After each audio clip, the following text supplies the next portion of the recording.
नमस्कार दोस्तों, मैं आपका साथी विपिन भाटी आप सभी का स्वागत करता हूं आज के अपने सेशन में, जो कि होने वाला है मेरे भाई आपका एसएससी के फाउंडेशन बैच जो 2025 के लिए आया है नायक बैच में इंग्लिश की वोकेबलरी की class 1। Good morning, good morning, good morning to all of you. उम्मीद करता हूं मेरे सभी दोस्त, सभी साथी एकदम बढ़िया है, शानदार है, मस्त है। आज के इस सेशन में हम ईडियम फ्रेजेस को देखने वाले हैं। हम वोकैब को इस तरीके से पढ़ने वाले हैं कि आपको चीजें क्लास में ही काफी हद तक याद हो जाए। पहले हम वोकैब में ज्यादा इंपॉर्टेंट पढ़ेंगे, जैसे कि आज की जो हमारी क्लास है वोकैब की, ईडियम फ्रेज की, उसमें एसएससी के मोस्ट रिपीटेड ईडियम्स मैंने लिए हैं, जो एसएससी ने कम से कम 10 बार, 8 बार, 12 बार, 15 बार पूछे गए हैं। ये ईडियम्स सिर्फ, ये सारी वोकैब सिर्फ एसएससी के एग्जाम के लिए इंपॉर्टेंट नहीं है, आप इन्हें कोई भी वनडे एग्जाम के लिए ले सकते हो, इवन एयरफोर्स, बैंकिंग, क्योंकि वोकेबलरी लगभग सब में यही चलती है। ठीक है जी। एक दिन हम इडियम फ्रेज पढ़ेंगे, अगले दिन हम वर्ड मीनिंग पढ़ेंगे जिसमें एंटोनिम्स या साइनोनिम्स होंगे। फिर हम वन वर्ड सब्स्टिट्यूशन पढ़ेंगे। फिर हम ऐसे ही पढ़ेंगे वोकेबलरी में एंटोनिम्स या साइनोनिम्स। मतलब कि अगर मैं लगातार सिर्फ और सिर्फ इडियम फ्रेज कराऊं तो आप लोग कहीं ना कहीं बोर हो जाएंगे कि सर साइनोनिम्स कब होंगे, एंटोनिम्स कब होंगे। तो इस तरीके से हम नहीं कर सकते चीजें, हमको चीजें सारी साथ लेके चलनी पड़ेंगी।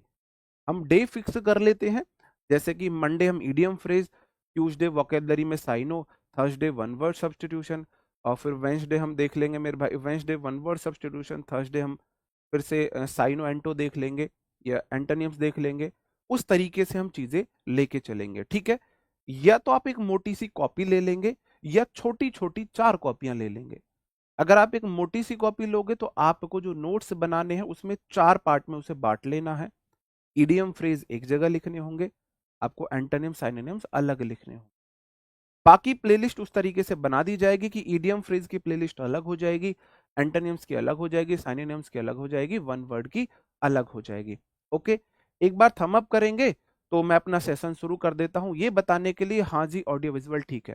हाँ मेरे भाई, बिल्कुल आप सीडीएस या किसी भी अन्य एग्जाम के लिए ले सकते हो। ओके जी, थैंक यू।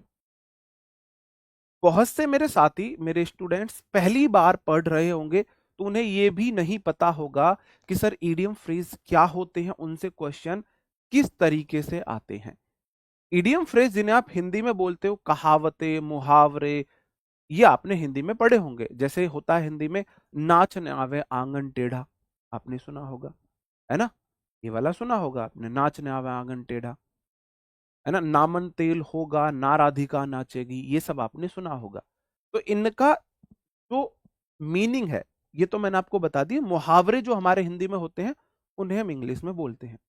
इनसे क्वेश्चन किस प्रकार से आते हैं? क्वेश्चन इस प्रकार से आते हैं, जैसे कि क्वेश्चन है, ये सिर्फ क्वेश्चन मैं आपको सैंपल ग्रुप में दिखाने लाया हूं कि मेरे भाई क्वेश्चन इस तरीके से पूछे जाते हैं।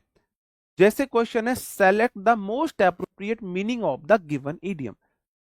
दिए गए इडियम का सबसे अप्रोप्रिएट, सबसे उपयुक्त मीनिंग बताएं।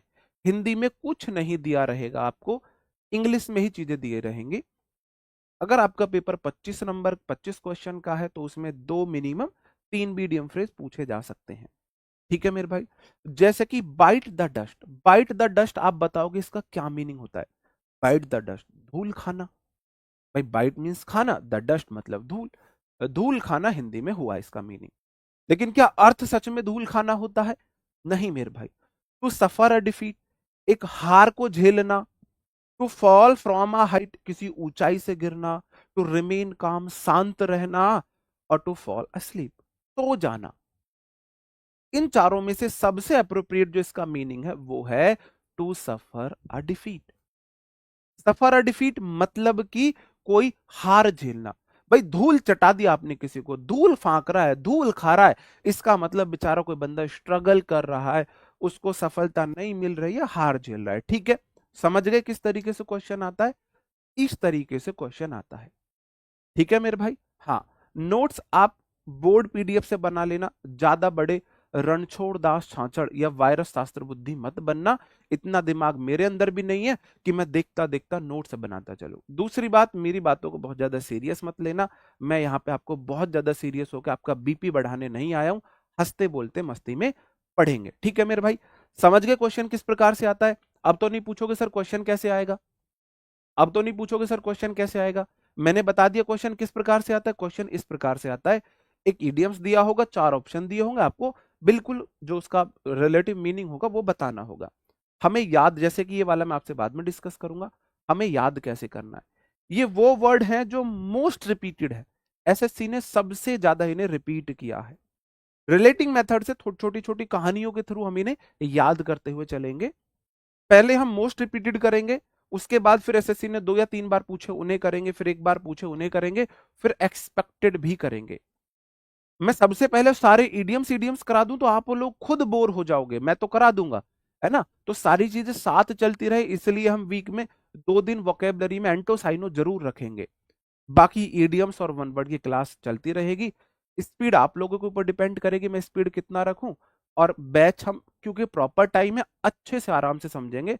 आपको वोकेब की अलग से कोई बुक खरीदने की कोई जरूरत नहीं है, कोई बुक खरीदने की जरूरत नहीं है। सारे एग्जाम्स में, एसएससी के एग्जाम्स हो सारे इसमें कवर कराऊंगा मैं आपको, और other exams even banking CDS वगैरह सब मैं इसमें कवर करा के चलने वाला हूं।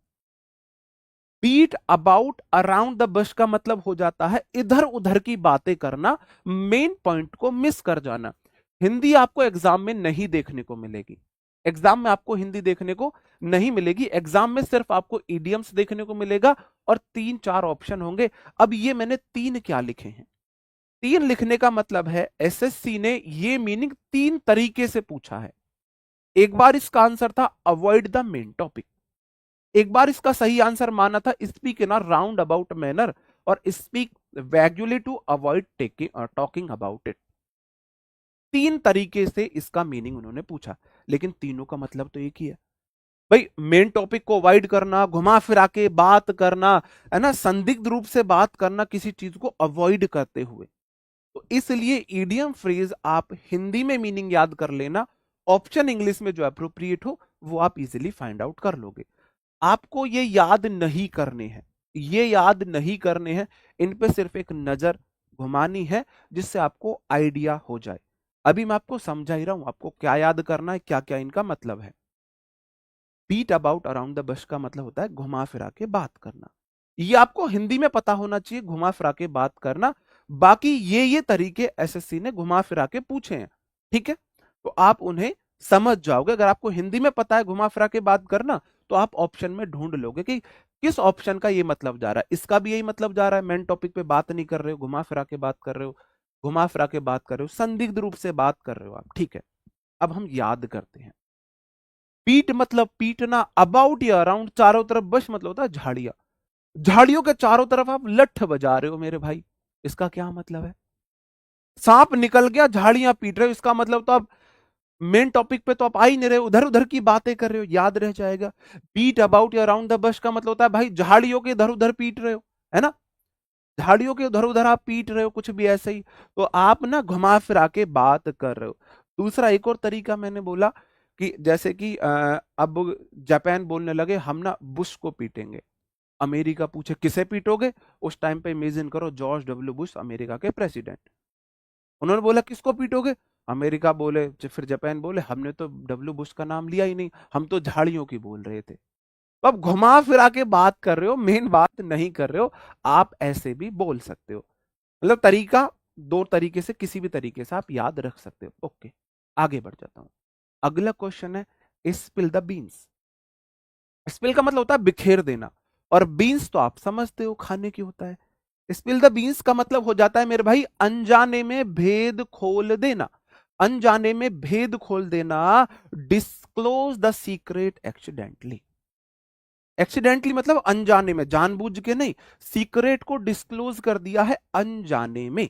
अनजाने में याद कैसे करेंगे, जितने भी बॉडी बिल्डर होते हैं, मैं तो नहीं हूं भाई, जितने भी बॉडी बिल्डर होते हैं वो बीन्स बहुत खाते हैं, स्पेशली जो नॉन वेज नहीं खाते हैं वो बीन्स खाते हैं। और कोई पूछे तुम्हारी सेहत का राज क्या है, जैसे आज भी मेरे लंच बॉक्स में बीन्स रखे होंगे, रखे होंगे, सेहत का राज क्या है, मैं बोलूं कुछ नहीं भाई, कुछ नहीं है। अचानक से एक दिन मेरे बीन्स बिखर जाएं तो लोगों को मेरा सीक्रेट पता चल जाएगा। इसी का एक और इडियम फ्रेज होता है let the cat out the bag. Left out of the bag. बिल्ली को बैग से बाहर आने देना, इसका भी वही मीनिंग है, अनजाने में कोई सीक्रेट को रिवील कर देना। अनजाने में, जानबूझ के नहीं, अनजाने में कोई सीक्रेट बाहर आ गया है ना। समझ गए मेरे भाई। स्पिल द बीन्स का मतलब, भाई बीन्स बिखर गए, इसका मतलब आपने अपनी सीक्रेट डाइट आपसे डिस्क्लोज हो गई, ऐसा नहीं था। हाँ जी। Let the cat out of the bag, उसका भी यही मीनिंग होता है। इसका मतलब आपकी जो डाइट थी ना, सीक्रेट डाइट बीन्स खाने की, वो डिस्क्लोज हो गई है। इस तरीके से आप याद रख सकते हो। ठीक है, आगे बढ़ जाता हूं। Cost an arm and a leg. Cost मतलब कीमत चुकानी पड़ी, एक हाथ और एक पैर। एक हाथ और एक पैर, आपको पता होगा बाबूजी कहते थे बस ट्रेन और गाड़ी के पीछे, बस ट्रेन और लड़की के पीछे नहीं भागना चाहिए। कौन सी मूवी का डायलॉग है? किस मूवी का डायलॉग है मेरे भाई ये? बाबूजी कहते थे बस ट्रेन और लड़की के पीछे नहीं भागना चाहिए, एक जाती है दूसरी आती है, एक जाती है दूसरी आती है। किसी ने इस बात को फॉलो नहीं किया भाई साहब। उस चक्कर में एक हाथ तोड़वा लिया अपना, एक पैर तोड़वा लिया। एक अपना हाथ तोड़वा लिया, एक पैर तोड़वा लिया। या फिर आपको याद होगा डीडीएलजे, है ना, दिलवाले दुल्हनिया ले जाएंगे में, बाबूजी मुझे मेरे राज के पास जाने दो, बाबूजी मैं अपने राज के बिना मर जाऊंगी। अमरीश पुरी बोलता है जा सिमरन जा, जी ले अपनी जिंदगी। उधर शाहरुख खान गेट पे लटक रहा है और सिमरन राज राज पकड़ रही, उसका हाथ पकड़ा, वो गिर गई, और गिरी तो उसका एक हाथ और एक पैर कट गया। तो कितनी बड़ी कीमत चुकाई उसने, है ना। याद रह जाएगा मेरे भाई। Cost an arm and a leg, एक हाथ या एक पैर की कीमत की बराबर है। बहुत महंगी चीज है भाई, very expensive, a large amount of money. याद रह जाएगा भाई, हंसते बोलते याद करना है, बहुत ज्यादा सीरियस नहीं होना है। लास्ट में मैं आपसे टेस्ट योर सेल्फ लूंगा, फिर आपको बताना है आपको ये चीजें बकवास लगी है, सच में आपको चीजें याद भी हुई, आपको चीजें याद भी हुई, या ऐसे ही मैंने आके बकवास की थी। ठीक है, अभी 30 से 40 मिनट्स आप सिर्फ क्लास से जुड़े रहें, उसके बाद आप रिजल्ट खुद बताएंगे रिजल्ट कैसा रहा। ओके मेरे भाई, आगे बढ़ जाता हूं। Hold your horses. Hold your horses का मतलब होता है धैर्य रखना। रख पॉकेट में घोड़ा, दे घोड़े को लगाम, राम चाहे सीता चाहे, सीता चाहे सीता चाहे, सुना है गाना आपने? रख पॉकेट में घोड़ा, दे घोड़े को लगाम। तो भाई होल्ड योर हॉर्सेस, अपने घोड़े पे लगाम लगा के रखो, उस तरीके से याद रह जाएगा। धैर्य रखना, बी पेशेंस रख रहे हो, स्लो डाउन हो रहे हो, या रिस्ट्रेन वन सेल्फ, खुद को धैर्य में रखना। तीनों के सेम मीनिंग है। एक बार एसएससी ने ये वाला ऑप्शन दिया था, तीन गलत थे, ये वाला दिया था सही, एक बार ये वाला सही दिया था, एक बार ये वाला। याद रह जाएगा मेरे भाई, होल्ड योर हॉर्सेस, याद रह जाएगा। ठीक है भाई, आगे बढ़ जाओ। Next question, it is raining cats and dogs. इसका मतलब होता है मूसलाधार बारिश होना, बहुत ज्यादा बारिश होना। इस वर्ड से, इस इडियम से दो तरीके से एसएससी क्वेश्चन पूछती है। एक क्वेश्चन पूछती है एसएससी लगा के इट इज रेनिंग लाइक लगा देती है यहां, लाइक कैट्स एंड डॉग। क्या वो सही है? It is raining like cats and dogs में कभी भी यहां पे लाइक नहीं आ सकता। इस ईडियम्स को एसएससी एरर में, इंप्रूवमेंट में भी कई बार पूछ चुकी है। यहां पे लाइक नहीं आएगा, याद रख लेना। नोट्स में लिख के लाइक को काट देना कि लाइक नहीं आएगा। It is raining cats and dog का मतलब है कुत्ते बिल्ली की तरह बारिश हुए जा रही है, हुए जा रही है, बहुत ज्यादा बारिश होना। Raining extremely heavy, a very heavy downpour. Downpour का मतलब होता है बहुत ज्यादा बारिश का होना। याद रह जाएगा मेरे भाई। It is raining cats and dog, कुत्ते बिल्ली की तरह बारिश हुए जा रही है भाई, हुए जा रही है, याद रह जाएगा। आगे बढ़ू, next question, leave no stone unturned. Leave no stone unturned का मतलब हो जाता है खून पसीना एक करना, हर मुमकिन कोशिश करना। तो जैसे कि लीव मतलब छोड़ना, नो स्टोन कोई पत्थर नहीं, अनटर्न बिना घुमाए कोई पत्थर नहीं छोड़ना। आप इमेजिन करो, बहुत सारी मूवीज हॉलीवुड या बॉलीवुड भी आपने देखी होंगी, जैसे नक्शा मूवी है, खजाना बताया जाता है। तो खजाने की जो गुफा होती है ना, वो किसी पत्थर को घुमाने से खुलती है ना। बहुत सारी मूवीज ऐसी होगी। है ना? ऐसी होंगी बहुत सारी मूवीज कि जब भी हम कोई गुफा वगैरह होती है उसका दरवाजा जो खुलेगा पत्थर घुमाने से खुलेगा। आपको ये पता चल जाए इस गुफा के अंदर खजाना है ना? और किसी पत्थर को घुमाने से ये खुलेगा। आप कोई पत्थर बिना घुमाए छोड़ दोगे? कोई पत्थर बिना घुमाए आप छोड़ सकते हो क्या? बस मुझे ये बता दो। कोई ऐसा पत्थर जिसे आप बिना घुमाए छोड़ दो। हजार पत्थर है ना, हजार पत्थर को घुमा घुमा के देखोगे तो लीव नो स्टोन अनटर्न। आपने हर पत्थर घुमा के देख लिया, इसका मतलब आपने भरपूर कोशिश की है, भरसक प्रयास किया है ना मेरे भाई? नक्शा मूवी जैसे आपको बॉलीवुड की याद हो, और हॉलीवुड की तो पता नहीं कितनी मूवी, पता नहीं कितनी मूवीज है ऐसी मूवीज जिसमें कोई गुफा के अंदर खजाना होता है, किसी पत्थर को घुमाने से खजाना खुलता है, गुफा का गेट खुलता है। ठीक है, याद रह जाएगा मेरे भाई। लीव नो स्टोन अनटर्न मतलब try every possible course of action in order to achieve something. किसी चीज को प्राप्त करने के लिए हर संभव एक्शन आप कर रहे हो, हर एक कोशिश आप कर रहे हो। ओके, आगे बढ़ जाता हूं। वाइल्ड गूस चेज का मतलब हो जाता है मेरे भाई निरर्थक प्रयास, निरर्थक खोज है। मतलब कि वाइल्ड गूस चेज का मतलब है निरर्थक खोज। देखो, गूस होते हैं बत्तख, वाइल्ड गूस को आप ढूंढ रहे हो, बत्तख पकड़ने चलो, लगता है आप बत्तख को आसानी से पकड़ लोगे। मुर्गा नहीं पकड़ पाते बत्तख को, तो जब पकड़ पाओगे, है ना, जब पकड़ पाओगे। वाइल्ड गूस चीज उस तरीके से देख लेना, वो इजीली हाथ नहीं आती है, तो ये आपकी बेकार की खोज है। अब वर्थलेस हंट और चीज है ना, फ्यूटाइल सर्च है मेरे भाई, अनप्रॉफिटेबल एडवेंचर है, बेकार की कोशिश है जिसमें कोई फायदा तो है नहीं। अब आप जंगल में जाके बत्तख ढूंढने लगो, ऐसे याद रख लो। इस तरीके से याद रख सकते हो वाइल्ड गूस को, ऐसे देख लो, है तो एक बत्तख होती है कि जंगल में आप बत्तख ढूंढ रहे हो, आपको बत्तख मिलेगी, कोई फायदा होगा? बेकार की कोशिश आप कर रहे हो कि नहीं कर रहे हो? ये तो बेकार की कोशिश वाली बात हुई मेरे भाई, है ना? आप जंगल में जाके बत्तख बत्तख ढूंढने लगो तो बेकार की कोशिश सी हुई है, ऐसे देख सकते हो। अगला क्वेश्चन है at the 11th hour. At the 11th hour का मतलब हो जाता है आखिरी मौके पर।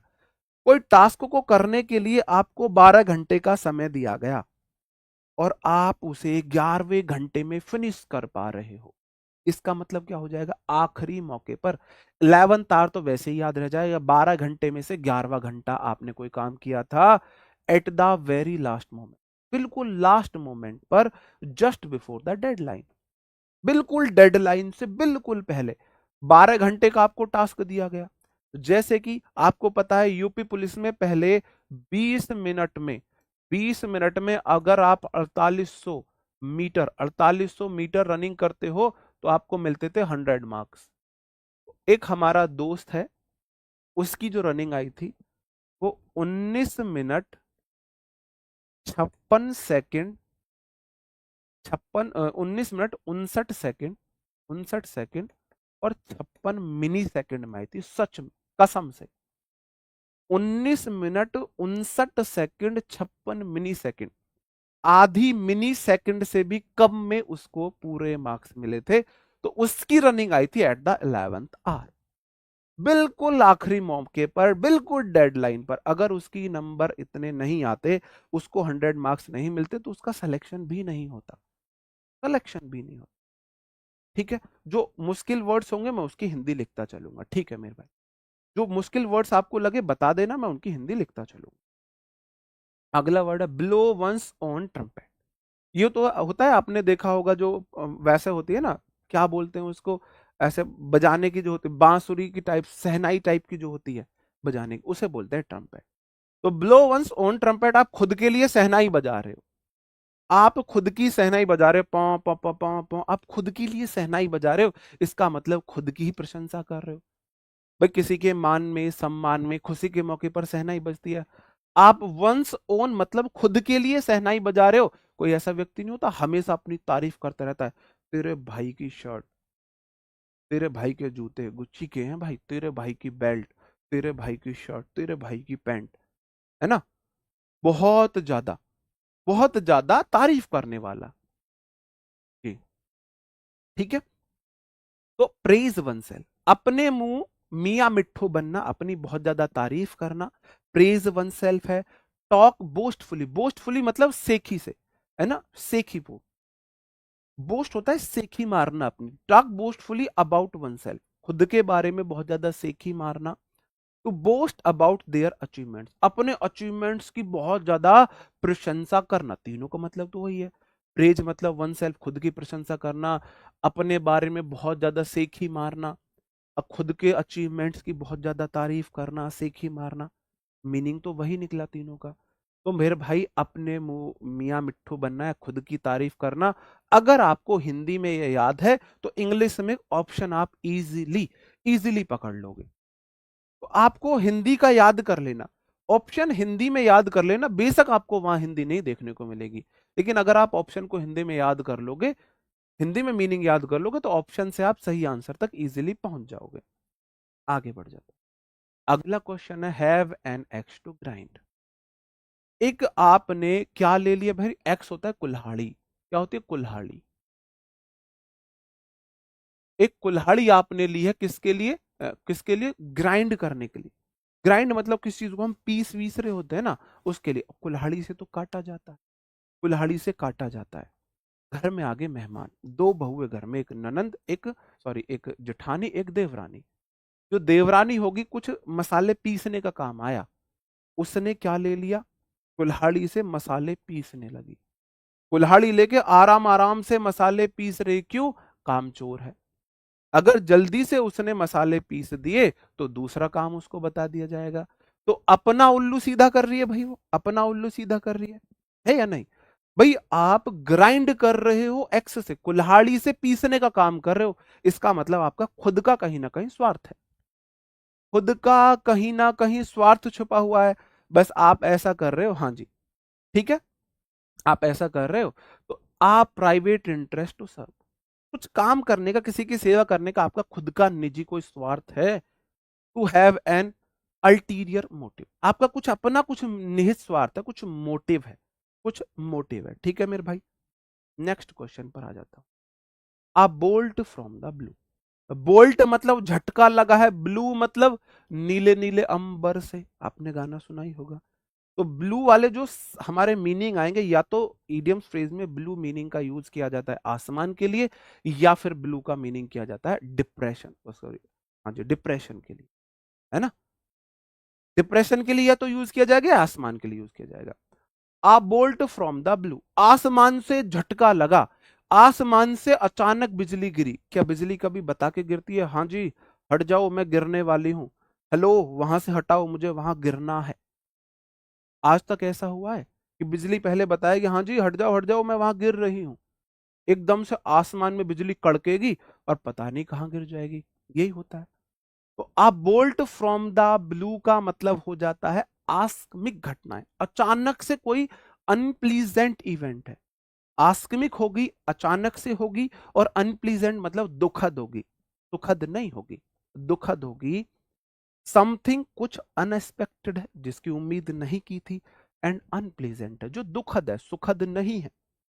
अ कंप्लीट सरप्राइज है, कोई ऐसी चीज है जिसने आपको पूरी तरह सरप्राइज कर दिया है।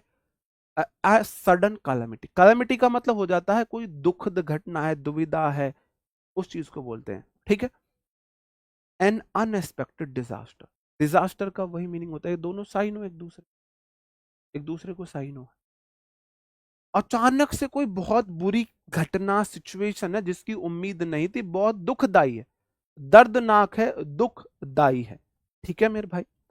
कैसे याद करोगे, बोल्ट फ्रॉम द ब्लू, भाई आसमान से झटका जो गिरता है वो बता के नहीं गिरता, अचानक से ही गिरता है, और बहुत ही कैसा होता है भाई वो, जहां गिरा आपको पता है लोग वो भी मर जाते हैं, बहुत दुखदाई ही होता है। अगला है once in a blue moon. अब देखो ब्लू मून, मून जो चमकता है वो रात में चमकता है, अब ब्लू होता है आसमान।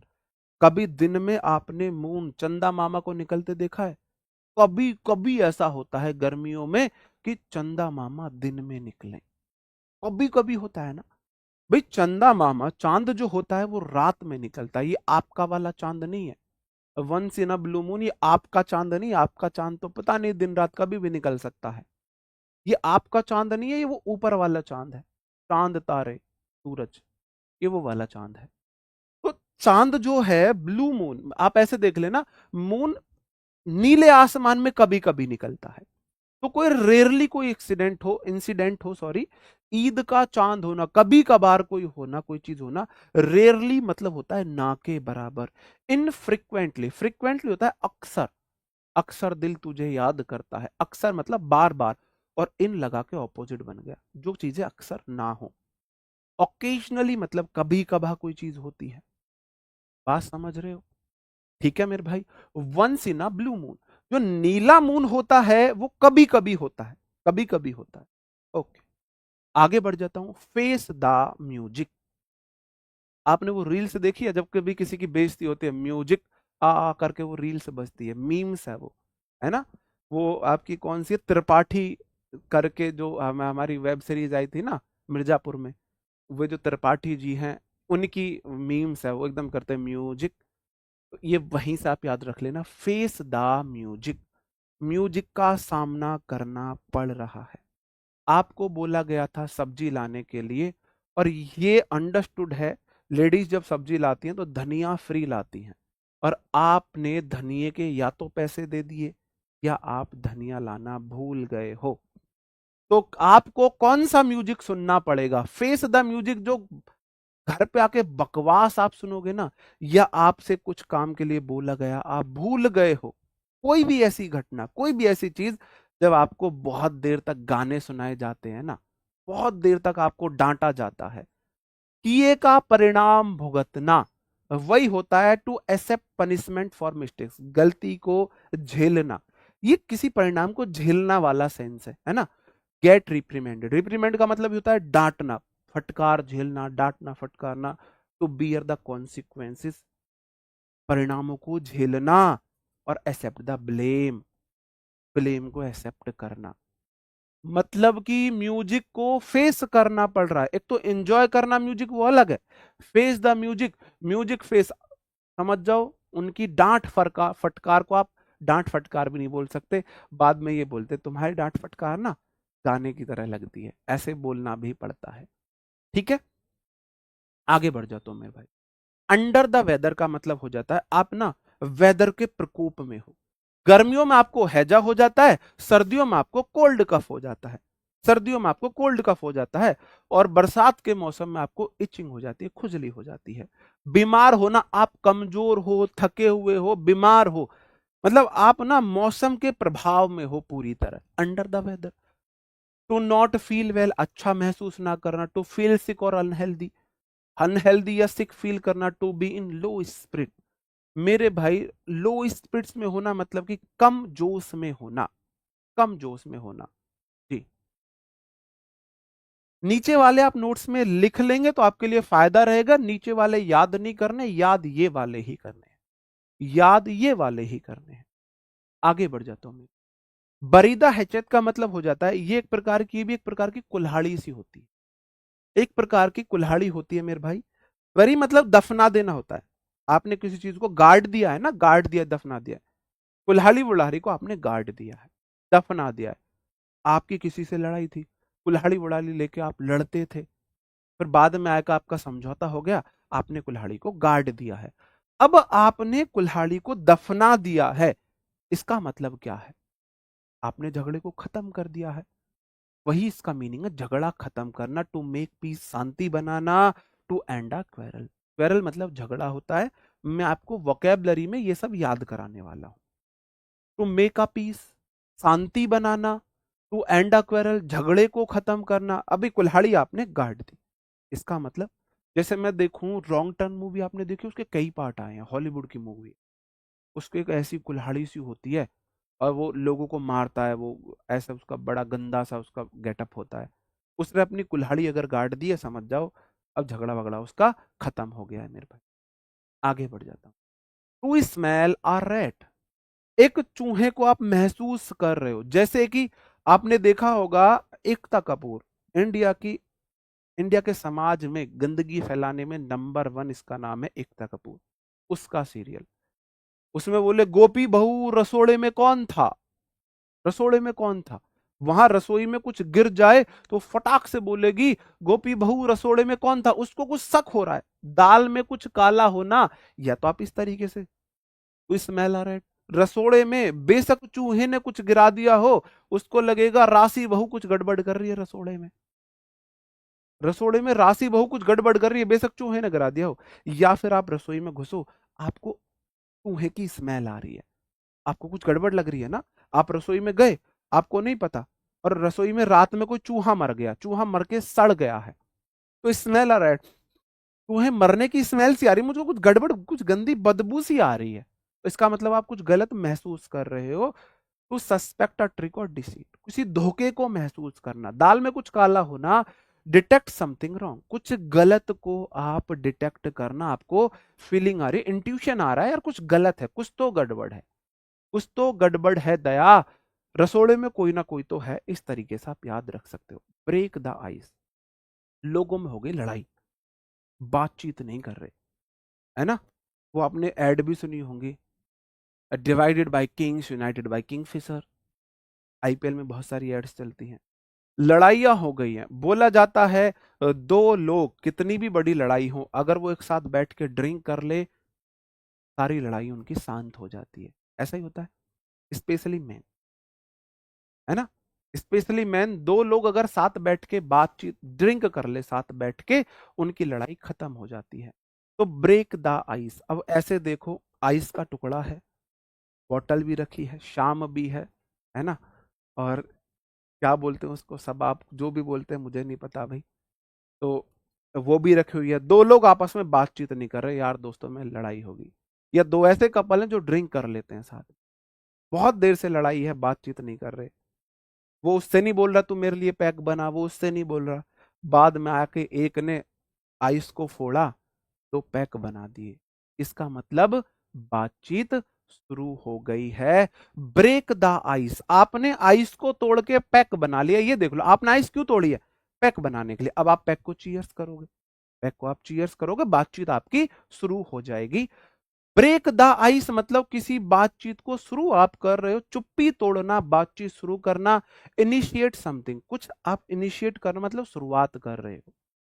टू स्टार्ट अ कन्वर्जेशन, बातचीत को शुरू करना, कन्वर्जेशन बातचीत होती है ना। टू मेक समथिंग कंफर्टेबल, किसी को, कोई ऐसा व्यक्ति है आपसे बातचीत करने में कंफर्टेबल फील नहीं कर रहा है, तो आप उसे कंफर्टेबल फील करा रहे हो। To break a painful silence, बहुत देर से चुप्पी है, साइलेंस है, आपने उस साइलेंस को तोड़ा है, कुछ बोल के, कुछ बोल के तोड़ा है ना आपने, है ना। बहुत देर से चुप्पी है, सन्नाटा, इतना सन्नाटा क्यों है भाई, बहुत देर से सन्नाटा था, बिल्कुल चुप थे, है ना। फिर आपने शुरुआत कर दी, आइस तोड़ के आपने डाल दी, इसका मतलब आपने शुरुआत। या आप ऐसे देख सकते हो ना, जम गए लोग, जम गए हैं, बोल नहीं पा रहे कुछ भी, आपने उनके मुंह की आइस तोड़ दी, इस तरीके से भी देख सकते हो। ओके मेरे भाई, आगे बढ़ जाऊं। Gate into hot water, get into soup, gate into hot water, है ना, दोनों का मतलब। और गेट इन अ पिकल, तीन मीनिंग है, तीन इडियम्स है। गेट इनटू सूप, सूप में गिरना, gate into hot water, get in a pickle, अचार में होना, गर्म पानी में होना, सूप में होना।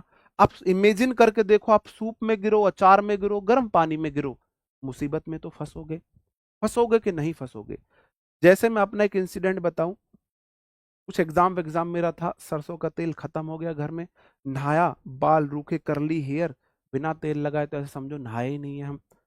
तो मेरे को कुछ नहीं दिखा, मेरे को अचार का डब्बा सामने रखा दिख गया, तो मैंने अचार के डब्बे में से थोड़ा सा तेल खुद को लगा लिया। उसके बाद से ये इडियम फ्रेज मैं मरते मरते ना भूलूं।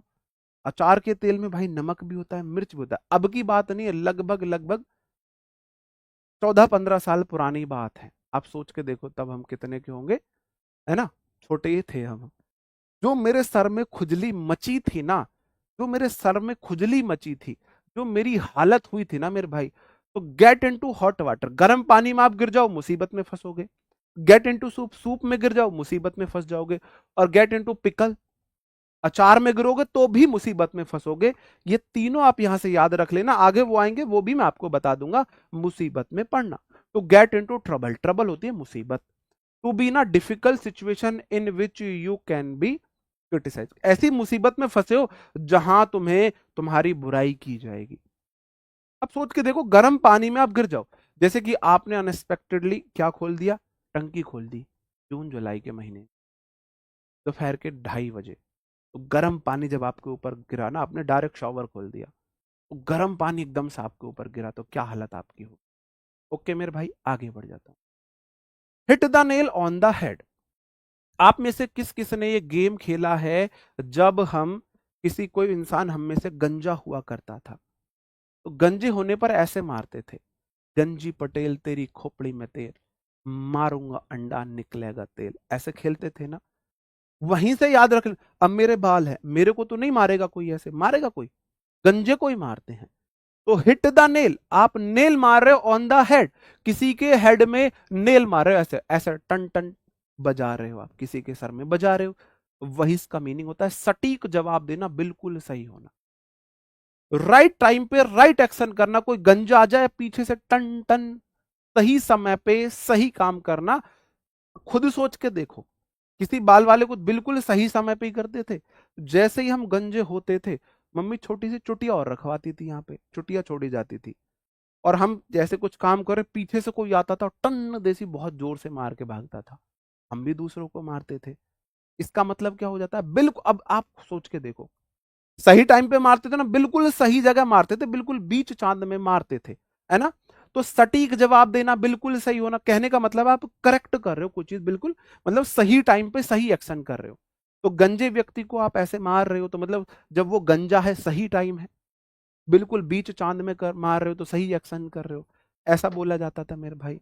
से और डू समथिंग एग्जैक्टली राइट, बिल्कुल सही कोई बात बोलना, कुछ सही काम करना।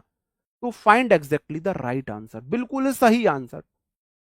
या भाई hit the nail on the head, आपको पता चल जाए गलती किसकी, आपने उसी को मारा हो। जैसे हमारे टीचर होते थे, हम बैठे, किसी की गलती है, वो डंडा बिल्कुल उसी को मारते थे जिसकी गलती हो, जिसकी गलती उसी को तो सर में डंडा मारते थे, वो मारते थे कि नहीं मारते थे, उसी को मारते थे मेरे भाई, है ना।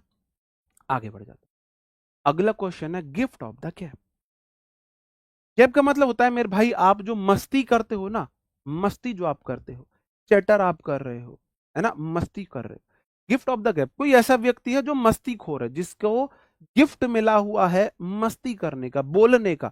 होता है ना, कोई व्यक्ति बहुत गॉसिप्स करता है, कोई व्यक्ति बहुत गॉसिप्स करता है, उसके पास अच्छा बोलने का, अच्छा हंसी मजाक करने का गुण उसके अंदर है।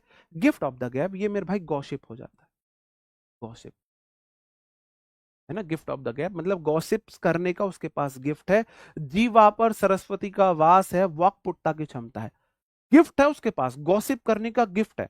जैसे कोई व्यक्ति होगा, कहीं चला जाओ, कोई ऐसा ऐसा व्यक्ति होगा जो अगर वो कहीं भी रहेगा ना, हर सिचुएशन में वो बहुत ही कॉमेडी करता है, सबको मजे दिलाता है, हंसी मजाक करता है, सबको सबको मजे दिलाता है। ओके, एबिलिटी टू स्पीक इलोक्वेंटली, इलोक्वेंटली अच्छे से बोलने का गुण है। इलोक्वेंटली मतलब लौकी, मैंने ये वर्ड याद रखना, लौकी खाने से आपकी स्पीच अच्छी होती है। इलोक्वेंटली होता है बहुत अच्छे से बोलने वाला व्यक्ति, प्रभाव से। टॉक वेल एंड परसुएसिवली, बहुत अच्छे से कोई व्यक्ति बोल रहा है। एबिलिटी टू कन्विंस, दूसरे को मनाने की किसी में गुण है। किसी व्यक्ति में अपनी बात को मनवाने का, अच्छे ढंग से कहने का, अपनी बात को अच्छे से समझाने का गुण है, उसे बोलते हैं गिफ्ट ऑफ द गैप। ठीक है मेरे भाई, आगे बढ़ जाऊं। सी eye to I, C eye to आई आपने पहले मूवीज में देखा होगा, है ना।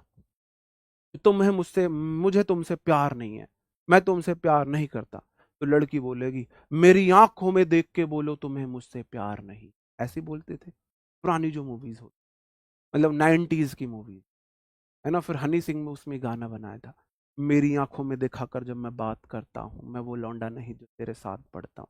तो आंखों में देखना, जैसे पहली मूवीज में यही होता था मेरे भाई, मुझे तुमसे नफरत, आंखों में आंखें डाल के बोलो, मुझे तुमसे प्यार है, आंखों में आंखें डाल के बोलो। तो सी आई टू आई, आंखों में आंखें डालने का मतलब होता है भाई आप पूर्णतः सहमत हो किसी से। हम आंखों में आंखें डाल के उन्हीं से बोल सकते हैं जिनसे हम पूरी तरह सहमत होते हैं, बी इन फुल एग्रीमेंट, जिनसे हम पूरी तरह एग्री करते हैं, सहमत करते हैं, जिनसे हमारी अच्छा तालमेल होता है, उन्हीं से तो हम आंखों में आंखें डाल के बोल सकते हैं, बात कर सकते हैं। सी आई टू आई, मेरी आंखों में दिखाकर जब मैं बात करता हूं, वो वाली बात है भाई। मतलब मेरी बातों पे फरमाया करो जब मैं बात करता हूं। आगे बढ़ जाता हूं, अगला क्वेश्चन है seat on the fence. Fence हो जाता है मेरे भाई, अखाड़े के जो साइड में बैठने की जगह नहीं होती, उसको बोला जाता है। सिट ऑन द फेंस का बेस्ट हिंदी मीडियम है, सॉरी हिंदी मीनिंग है किसी का पक्ष ना लेना, किसी का पक्ष ना लेना। आप ना किसी की तरफ नहीं हो, किसी का पक्ष आप नहीं ले रहे हो, किसी की तरफ नहीं हो, आप किसी का कोई पक्ष नहीं ले रहे हो भाई। लड़ाई चल रही है, आप एकदम से तटस्थ हो, किसी का पक्ष नहीं ले रहे हो, किसी की तरफ आप नहीं हो। सिट ऑन द फेंस, लड़ाई चल रही है, आप साइड में बैठ गए, ना आप इसकी तरफ हो ना उसकी तरफ हो। टू रिमेन न्यूट्रल, आप न्यूट्रल हो, किसी की तरफ नहीं हो। To refuse to take side in a dispute, झगड़े में किसी की तरफ ना होना। हॉल्टिंग बिटवीन टू ऑप्शन, दो ऑप्शन में आप ना हॉल्ट कर रहे हो, मतलब दुविधा में हो, भाई किसकी तरफ जाऊं किसकी तरफ ना जाऊं। तो कई बार एसएससी ये वाला मीनिंग भी पूछने लगी है, ये तो दुविधा में हो या आप किसी का पक्ष नहीं ले रहे हो। भाई लड़ाई चल रही है, आप तो फेंस में बैठ गए हो, आप बराबर में बैठ गए, तो बैठ के देखने की जगह होती है, आप उसमें बैठे हुए हो। भाई ना मैं तेरी तरफ ना मैं उसकी तरफ, मैं तो बीच में बैठा हूं, है ना। ठीक है, अगला वर्ड है टू फ्लॉग या beat a dead horse. Flog मतलब चाबुक मारना, बीट मतलब पीटना, डेड हॉर्स मरे हुए घोड़े को आप पीट रहे हो। क्या मरे हुए घोड़े को आप पीटोगे तो वो उठ के चलने लगेगा? नहीं चलेगा। मरे हुए घोड़े को पीटने से क्या वो उठ के चलने लगेगा? नहीं चलेगा मेरे भाई। टू फ्लॉग और बीट अ डेड हॉर्स का मतलब हो जाता है मुर्दे में जाल डालने की कोशिश करो, लेकिन असंभव काम है, नहीं आएगी उसमें जान। To attempt to do something impossible, कुछ इम्पॉसिबल करने की कोशिश करना, होगा ही नहीं। वेस्ट एनर्जी, अपनी एनर्जी को वेस्ट कर रहे हो, और अल्टरनेटिव सिचुएशन में आप अनअल्टरेबल सिचुएशन को सही करने की कोशिश कर रहे हो। अनअल्टरेबल जो चेंज ना हो, जिसे चेंज ना किया जा सके, उस सिचुएशन। आप टोटल एफर्ट का मतलब हो जाएगा व्यर्थ की कोशिश, व्यर्थ की कोशिश। मरे हुए घोड़े में चाबुक मारना है, पीटने से वो नहीं चलेगा, ना ही वो दौड़ेगा, इसका मतलब आप अपनी एनर्जी और टाइम वेस्ट कर रहे हैं। अब ब्लेसिंग या बून इन डिस्गाइज, ब्लेसिंग मतलब कि हो जाता है आशीर्वाद, शुभ। बून मतलब शुभ हो जाता है। इन डिस्गाइज मतलब दूसरे भेष में, दूसरे भेष में आपको कुछ अच्छा मिल जाए। जैसे कि यहाँ पे मेरे बहुत सारे दोस्त भाई बहन साथी ऐसे होंगे जिनका एमटीएस में इस बार नहीं हो पाया होगा, या यूपी पुलिस का भी रिजल्ट आया उसमें नहीं हो पाया होगा, तो अभी उन्हें बहुत बुरा लग रहा है, मेरी किस्मत इतनी गंदी, इतनी खराब, इतनी बुरी। और अब हमारे इस बैच से वो अच्छे से तैयारी करें और वो सीजीएल निकाल दें। तो आप मुझे ये बताओ, क्या आपका एमटीएस में सिलेक्शन ना होना है, यूपी पुलिस में सिलेक्शन ना होना आपके लिए बुरा था? अगर हो जाता तो आप यहीं रह जाते, नहीं हुआ तो आपके लिए अच्छा हुआ, ये आपके लिए अच्छा हुआ मेरे भाई। दुख के भेष में सुख का आना, ब्लेसिंग या बून अच्छी खबर है। डिस्गाइज मतलब दूसरे भेष में, बदले हुए भेष में कोई अच्छे शुभ समाचार आए, शुभ खबर, अच्छा काम आपके लिए बुरे भेष में हुआ है। एन अपेरेंट होता है बिल्कुल साफ, मिस फॉर्चून मतलब दुविधा, दुख। दैट इवेंचुअली मतलब आखिरकार हैज गुड रिजल्ट, कोई ऐसी चीज थी जो अंत में आपके लिए अच्छा निकला हो। साफ साफ लग रहा था यार बहुत बुरा हुआ मेरे लिए, लेकिन अंत में वही आपके लिए बहुत अच्छा हो, बहुत अच्छा हो वही, है ना। समझ गए मेरे भाई। अ हिडन फेवर है, छुपा हुआ आपके पक्ष में कोई चीज है। A fish out of water, आपने सुनी होगी पोयम, मछली जल की रानी है, जीवन उसका पानी है, हाथ लगाओगे डर जाएगी, बाहर निकालोगे मर जाएगी। तो फिश आउट ऑफ वाटर, मछली पानी से बाहर आएगी, खुश होएगी? नहीं होगी मेरे भाई खुश। असहज परिस्थिति है, मछली अगर पानी से बाहर आएगी तड़पेगी, मछली के लिए असहज स्थिति है, अनकंफर्टेबल है, अनफैमिलियर है, अनसूटेबल सिचुएशन है, ऐसी सिचुएशन जो उसे सूट नहीं करती है, नहीं करती है।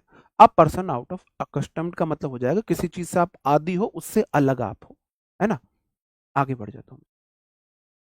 At the drop of A hat a time, drop of the hat आपने देखा होगा, जो रेस वगैरह होती थी पहली, या कुछ मूवीज भी होती थी, उसमें कैसे हैट को गिराते थे, एकदम से भागना होता था।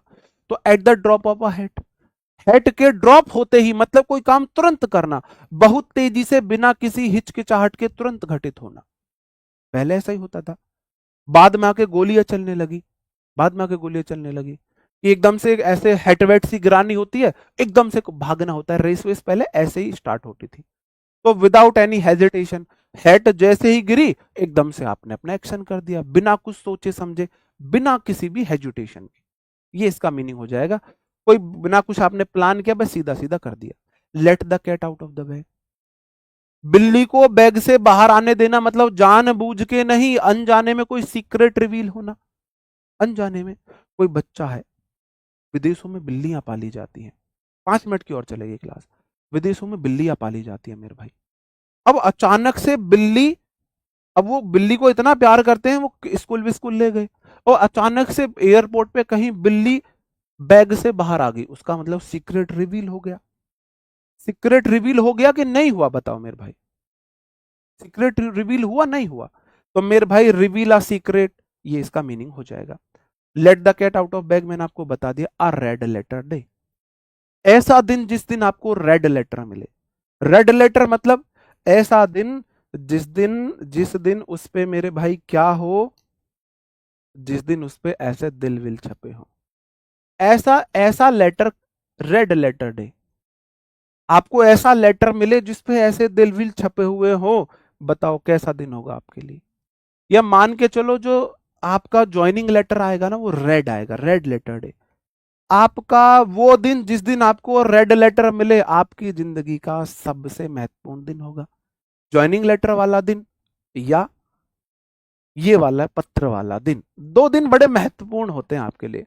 इंपॉर्टेंट डे है जो प्लीजेंटली नॉट वर्थी और मेमोरेबल आपके लिए, हैप्पी एंड सिग्निफिकेंट डे है।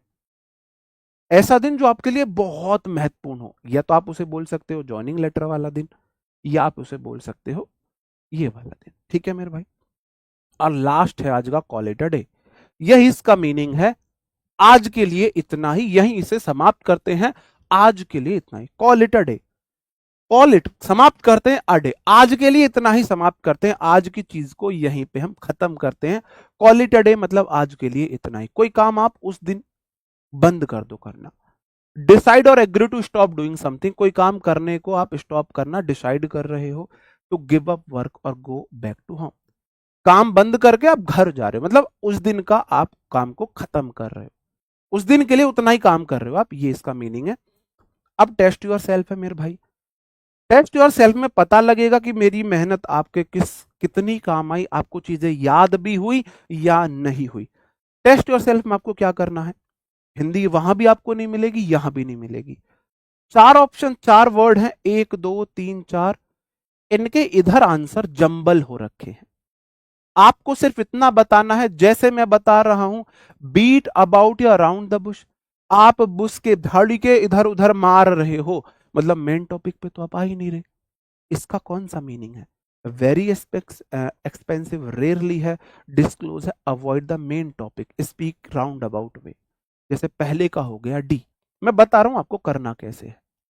जैसे कि पहले का आंसर हो गया डी, तो दूसरे का स्पिल द बीन्स, बीन्स बिखर गए आपके, आपकी सेहत का राज उजागर हो गया मेरे भाई, तो इसका मतलब हो जाएगा disclose the secret, A B C D, इसका हो गया सी।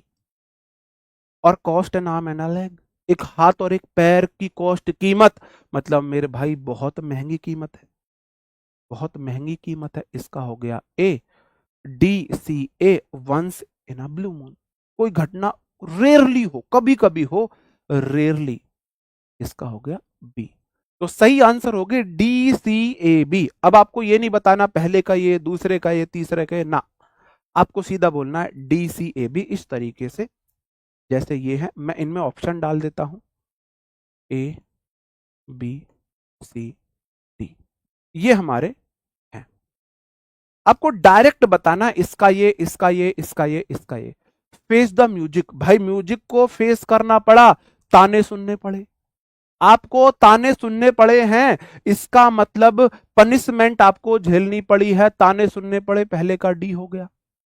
अंडर द वेदर, मौसम के प्रभाव में हो, इसका मतलब गर्मियों में हैजा लग रहा है, सर्दियों में कोल्ड हो रही है, इसका मतलब ताकत वाकत एनर्जी बिल्कुल है ही नहीं, आप बहुत ज्यादा, टू नॉट फील वेल, आप अच्छा महसूस नहीं कर रहे हो, दूसरे का हो गया C. A bolt from the blue, झटका लगा है ब्लू, नीले आसमान से झटका पड़ा, मतलब कि अनएक्सपेक्टेड कोई चीज हुई है, बड़ी दुखद चीज हुई है मेरे भाई, समथिंग अनएक्सपेक्टेड है, अनप्लीजेंट है, ए हो गया। बरिद है चित, कुल्हाड़ी दफना दी। अब रॉन्ग टर्न में वो आदमी कुल्हाड़ी को दफना दे, लड़ रहे थे आप कुल्हाड़ी से, कुल्हाड़ी को गाड़ दिया, इसका मतलब क्या किया है आपने, आपने झगड़े को खत्म कर दिया, कुल्हाड़ी दफना दी, झगड़े की फसाद की जड़ को ही खत्म कर दिया आपने, इसका मतलब हो जाएगा to make peace and quarrel B. क्या याद हुई चीजें, चीजें याद हुई मेरे भाई, जो मैंने छोटी छोटी कहानी आपको सुनाई रिलेट करने के लिए मीनिंग से, याद हुई कि नहीं हुई, बता देना याद हुई कि नहीं हुई। आगे बढ़ू, ए बी सी डी, आगे से मैं ना 25 वर्ड्स लेके आया करूंगा। आज मेरे को आइडिया नहीं था कि भाई 45 मिनट में मैं कितना लेके आऊं, जैसे 1 घंटे की क्लास का तो मेरे को आइडिया होता है, आज की क्लास को मेरे को आइडिया नहीं था, तो कोई बात नहीं, मैं ये लेके आऊं, आप मुझे बताएंगे। वाइल्ड गूस चेज है, एट द 11th आवर है, ब्लो वंस ऑन ट्रम्पेट है, और ब्रेक द आइस है, ब्रेक द आइस है। बताओ मेरे भाई क्या होगा। वाइल्ड गूस चेज, आप भाई जंगल में जाके बत्तख खोजने लगो, कुछ फायदा होगा, क्या मिलेगी, बताओ आप मुझे। अब वर्थलेस हंट है, बेकार की खोज आप कर रहे हो, बी हो जाएगा। एट द 11th आवर, 12 घंटे का काम आप 11वें घंटे में करो, लास्ट मोमेंट पे कर रहे हो, at the very last moment, दूसरे का डी हो गया। अब ब्लो वंस ओन ट्रम्पेट, आप खुद की पीपनी बजा रहे हो, खुद के लिए, खुद की तारीफ कर रहे हो, प्रेज वन सेल्फ, ए हो गया। और मेरे भाई ब्रेक द आइस, लड़ाई झगड़ा चल रहा था, आइस तोड़ के आपने पैक में डाल दी, इसका मतलब आपने कन्वर्जेशन को स्टार्ट कर दिया, इनिशिएट समथिंग, कन्वर्जेशन को स्टार्ट किया, सी हो गया। B D A C, B D A C, आगे बढ़ जाता हूं मैं, फिर मैं डाल देता हूं A B C D. Get into hot water, hit the nail on the head है, have an axe to grind है, to smell a rat, to smell a rat. देखो, गेट इनटू हॉट वाटर, गर्म पानी में अगर आप गिरे हो, मुसीबत में फंसे हो, इसका मतलब क्या हो जाएगा, to get into trouble, D हो गया फिर से। Hit the nail on the head, सही समय पे सही काम कर रहे हो, गंजे को टोला मार रहे हो, सही समय पे सही एक्शन कर रहे हो, इसका मतलब से समथिंग एग्जैक्टली राइट, या सही आंसर मिलना, ऑप्शन ए हो जाएगा। Have an axe to grind, कुल्हाड़ी से पीस रहे हो, खुद का स्वार्थ है, कोई और काम ना करना पड़े, इसी में लग रहा हूं, इसी में टाइम निकाल दूं, तो इसका मतलब प्राइवेट इंटरेस्ट है आपका, बी हो गया। खुद का कोई निजी स्वार्थ है, टू स्मेल अ रैट, आप स्मेल कर रहे हो रेट को, आपको चूहे की बदबू सी आ रही है, मतलब कुछ आप कुछ गलत महसूस कर रहे हो, सस्पेक्ट ट्रिक और डिसीट, किसी धोखे को आपको आशंका हो रही है, डी ए बी सी। आगे है call it a day, gift of the gap है, see eye to eye, sit on the fence, A B C D. Call it a day, आज के लिए इतना ही, अभी मैंने आपको कराया, कॉल इट अ डे मतलब आप किसी काम को वहां पे फिनिश कर रहे हो। डिसाइड और agree to stop doing something, कोई काम करना बंद कर देना, डी हो गया। गिफ्ट ऑफ द गैप, आपको गिफ्ट मिला हुआ अच्छी मस्ती करने का, अच्छा बोलने का गिफ्ट आपके पास है। वैसे मैंने इसको पहले याद कराया था, कितना गैप देना है, मोदी जी को गिफ्ट है, कितना गैप देके बोलना है, अच्छे वक्ता को बोला जाता है, कितना गैप देके बोलना है, ये गिफ्ट आपको मिला हुआ है, तो एबिलिटी टू स्पीक इलोक्वेंटली, बी हो जाएगा। सी आई टू आई, मेरी आंखों में दिखाकर जब मैं बात करता हूं, मतलब कि किसी से एग्री करना, किसी से एग्री करना, ऑप्शन ए हो जाएगा। और मेरे भाई सिट ऑन द फेंस, आप किसी का पक्ष नहीं ले रहे, आप तो बाहर जाके बैठ गए हो मेरे भाई, आप बाहर जाके बैठ गए, सिट ऑन द फेंस, इसका मतलब हो जाएगा रिमेन न्यूट्रल, सी हो जाएगा। डी बी ए सी, आगे बढ़ जाता हूं।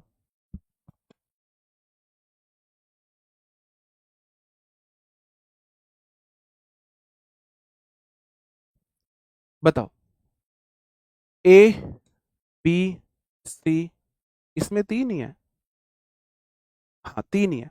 To beat a dead, to flog a beat a dead horse, मतलब मरे हुए घोड़े को आप मार रहे हो, इसका मतलब आप क्या कर रहे हो, आप अपने अटेम्प्ट वेस्ट कर रहे हो, सी हो गया। Blessing A boon in disguise, छुपे हुए रूप में आपके लिए कोई अच्छी चीज आई है, इसका मतलब मिस फॉर्चून है, जो बाद में हिडन फेवर है, गुड लक आपको दे, C a fish out of water, भाई दुविधा की स्थिति है, अनकंफर्टेबल सिचुएशन है, सी ए बी हो जाएगा। आगे है A B C D, A B C D, बताओ क्या होगा सही answer? At the drop of a hat या डाइम, हेड के ड्रॉप होते एकदम से आपने कोई एक्शन कर दिया, एकदम से आपने कोई एक्शन कर दिया, विदाउट एनी हेजिटेशन बी हो गया। होल्ड योर हॉर्सेस भाई साहब, होल्ड योर हॉर्सेस, थोड़ा सा कंट्रोल रखना खुद पे, बी पेशेंस, ऑप्शन डी हो गया। It's raining cats and dogs, कुत्ते बिल्ली की तरह बारिश होना, बहुत ज्यादा बारिश का होना, रेनिंग एक्सट्रीमली हैवी, ए। और मेरे भाई लीव नो स्टोन अनटर्न, आपने किसी पत्थर को बिना घुमाए नहीं छोड़ा है, पत्थर पता नहीं किस पत्थर को घुमाने से खजाना खुल जाए, मतलब आपने तो अपनी पूरी कोशिश की है। To try every possible course of action, option C हो जाएगा। तो बी डी ए सी हो जाएगा। और लास्ट के 3 है मेरे भाई, ए बी सी। इसके आंसर आपको कमेंट बॉक्स में बताने हैं। उम्मीद करता हूं आपको सेशन अच्छा लगा होगा, पसंद आया होगा। अगर सेशन अच्छा लगा है तो एक बार कमेंट करके जरूर बताएंगे, और इसके आंसर आप कमेंट बॉक्स में बताएंगे जैसे मैंने आपको बताए हैं। ओके दोस्तों, मिलते हैं आपसे कल नए सेशन में, तब तक अपना ख्याल रखें, पढ़ते रहें। Bye bye, thank you, take care, जय हिंद दोस्तों।